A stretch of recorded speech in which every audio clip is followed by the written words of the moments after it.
From the outside, it looks like any other London convenience store, but once inside, you discover it's anything but. It's very juxtaposition to the rubbery taquitos of my youth that were rotating on this greasy pinwheel for several weeks at a time. All right, a few key stats here before we drown in debt. So revenue, 16.3 billion, down 4%. So it was down from 17 billion in 24 and 18 billion in 23. So they have 3 straight years of revenue decline. Q1 of 26 was up 7%, but that's fuel price, not more customers, because gallons actually fell by 2%. So I want you to ignore this line and pass go straight to gross profit, because this is the closest thing to a revenue number that matters, and it has not grown in 3 years. So their gross profit was 2.675 billion, down 3% year on year. Not great. Adjusted EBITDA was 693 million, down 5% year on year. It was down from 24 and slightly down from 23.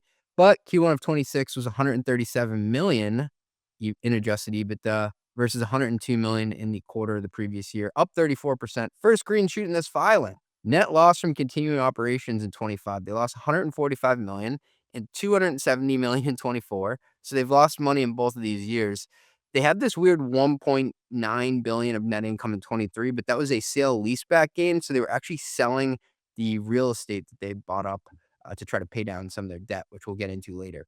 Fuel volume down 2.7% year on year. Down 3 years in a row. Fuel margin was 43.8 cents per gallon.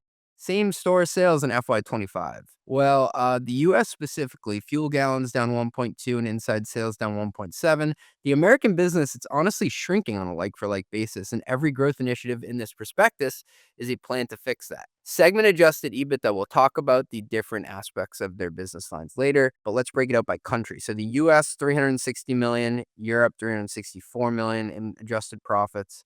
The US fell 25% year on year. Europe now out-earns America.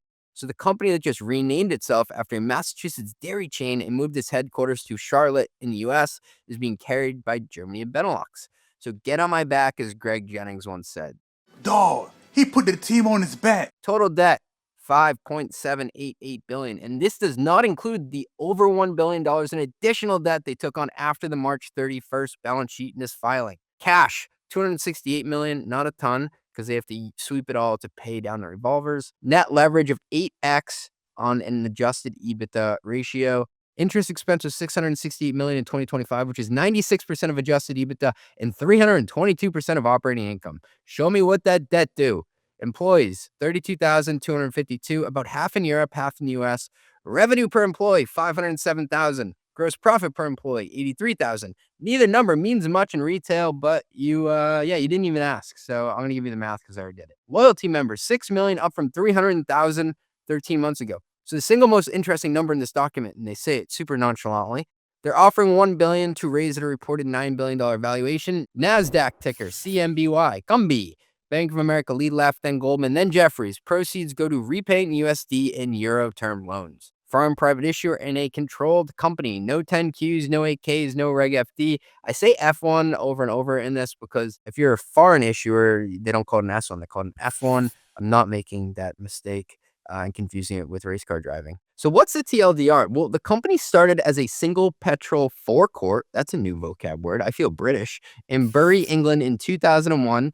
It ate its way across the continent on borrowed money, got too heavy for its own good, sold off half of itself to survive, is now going public under the name of that 1939 New England namesake. The other option was to adopt the other acquired name, Loaf and Jug, which can mean many things to many people. Funny line from the F1. On June 23rd, 2026, the company changed its name to Cumberland Farms Limited. So by my count, that's 5 days more than a fortnight before filing for IPO.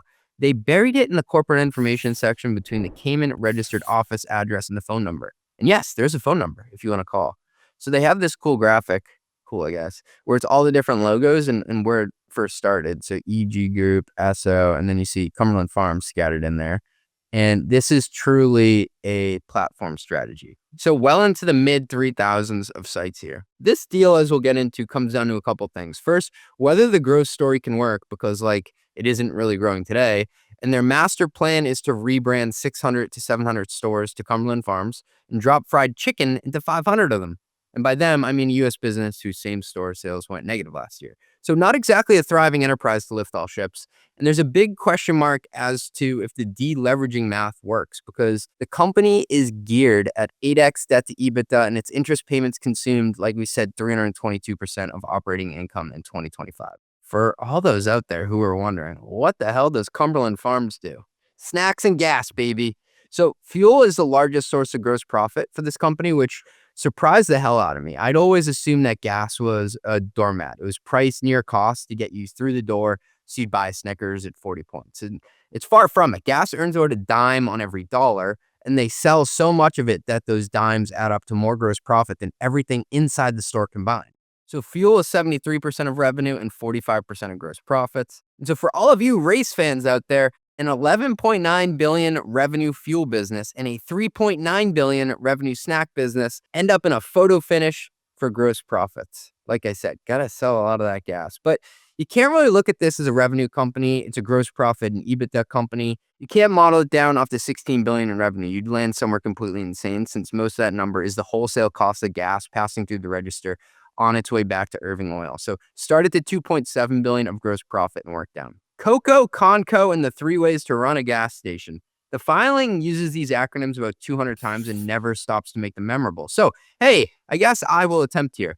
Coco is company-owned, company-operated. Cumberland Farms owns the site and runs it. They hire the clerk, price the gas and the Slim Jims, book all the revenue, and eat all the operating costs. This is the highest margin and also the highest risk, and it's what you picture when you go into a typical Cumbies. Conco is company-owned, not company-operated. So Cumberland Farms owns the real estate in this scenario and the fuel equipment, and a dealer runs the store. The company still books the fuel revenue and pays the dealer a commission on gallons, but the dealer keeps the inside business with the snacks to sell all that stuff. This results in a thinner slice for Cumberland Farms, and in exchange, somebody else handles the guy trying to return a half-drank Fanta. Other is a third party who owns the whole store outright. Cumberland Farms just supplies the fuel. This is a European thing, I guess, because there are no others in the US. They have 551 other sites in Europe. So there are 1,463 sites in the US. 1,400 of them are Coco, and that's company owned and operated. Only 63 of them are Conco, company owned, dealer run. So that one is also more European, and there are no others third party owned in the US. In Europe, though, I mean, it's almost a 1/3, 1/3, 1/3 split. They got 714 Cocos, 514 Concos, and 551 others. Europe be different. Like I said, United States is 96% Coco. Europe is 40% Coco. Can't believe I keep saying Coco. In America, they own and run essentially everything, which is why the U.S. carries the fat gross margins, the fat operating costs, and most of the 32,000 employees, including Skinny Pete. In Europe, over half the network belongs to dealers, and Cumberland Farms is more akin to a fuel wholesaler. So two pretty different companies stapled together under one ticker. In the United States, they have the number 5 market position for convenience stores, and in Europe, they have the number 4 market position. Hey, founders and finance folks, you know how early on everything is fast and scrappy? And then suddenly, equity gets messy?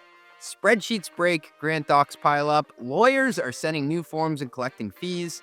It all shows up right about when you're already swamped. Well, if managing your cap table feels like one more frustrating thing on a very long to-do list, you need to know about Pulley. Pulley makes equity management simple and stress-free. You can issue options, model dilution, complete 409As, and more. All in one place with support from real experts when you need it. So if you're raising, hiring, or scaling, Pulley keeps your cap table clean so you can stay focused on building, not wrangling spreadsheets. Learn more, request a demo at pulley.com/mostlymetrics. That is PULLEY.com/mostlymetrics.